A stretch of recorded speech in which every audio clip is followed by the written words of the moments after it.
Forgiveness is one of those things that you might think we should all know how to do. But when we've been hurt, it can feel almost impossible. You might think, if I forgive, it means I'm saying it's okay. Or if I let go, I'll be vulnerable again. Hi, I'm Kathleen, and I'm a relationship therapist and coach, and I help couples connect. Today, I want to talk about forgiveness, what it really means and what it doesn't, and how it can quietly transform your heart, your relationships, and your peace of mind. So, what is forgiveness and what is it not? Let's start by clearing up one of the biggest misconceptions. Forgiveness is not forgetting. It's not saying it's fine when it wasn't fine. It's not pretending you're over it just to keep the peace. Forgiveness doesn't mean you're excusing the behavior. It means you're freeing yourself from the pain that's still holding you hostage. When we hold onto resentment, it's like carrying a stone in our hearts. We can still function, but everything feels heavier. Our energy, our trust, even our joy. Forgiveness is the moment we decide, I'm ready to put this down, not because the past didn't matter, but because you matter. And remember, forgiveness doesn't happen overnight. It's not a switch, it's a process. Sometimes it happens in small moments of softening, a little less bitter, a little more peace. That's how it usually begins. Why does forgiveness matter in relationships? In my work with couples and individuals, I often see people who genuinely love each other, but there's still a wall between them. It's not built usually from big betrayals, but from small hurts that were never fully healed. Maybe one partner broke a promise or many promises. Maybe words were said in anger that cut really deeply. And over time, those unhealed places turn into distance.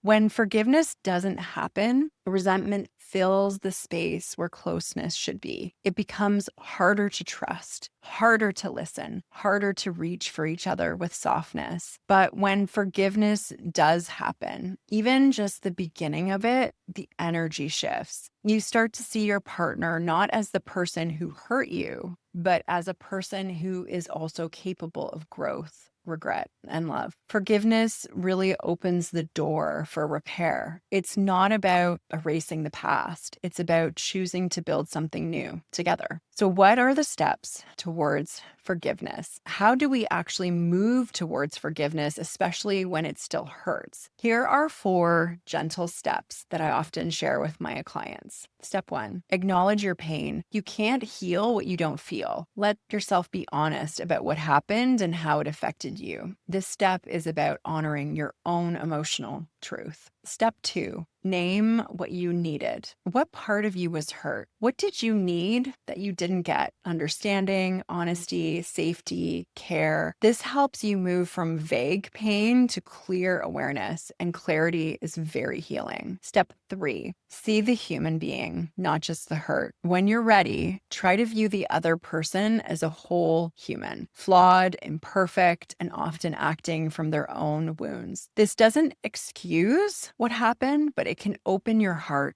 to compassion. Forgiveness isn't about letting the other person off the hook. It is about reclaiming your peace. You're releasing your own heart from the grip of anger and resentment. And it's important to say, forgiveness doesn't always mean reconciliation. You can forgive someone without letting them back into your life. Sometimes forgiveness is simply saying, I release this so I can be free. Step 4, self-forgiveness. And it's the one we often forget. So many people find it easier to forgive others than to forgive themselves. We replay mistakes, words we wish we could take back, or moments we wish we could handle differently. But guilt doesn't heal the past. It just keeps you stuck there. Self-forgiveness begins when you can say, I did the best I could with what I knew then. That doesn't mean you don't take responsibility. It means you allow room for your own humanity. You can hold yourself accountable and still offer yourself compassion. So that balance, responsibility, and grace, it's really where the growth lives. And lastly, a reflection to end with. If there is someone you're struggling to forgive, or if you're struggling to forgive yourself, I invite you to try this simple reflection. Close your eyes. Take a deep breath and quietly say to yourself, I'm open to forgiveness, even if I'm not ready yet. That small openness is enough. Forgiveness doesn't require perfection or readiness, just willingness. It's a practice of freedom, a gentle loosening of the past so that love, trust, and peace can move through your life again. Thanks so much for being here. Take care of your heart, your connection, and each other, and I'll see you next time.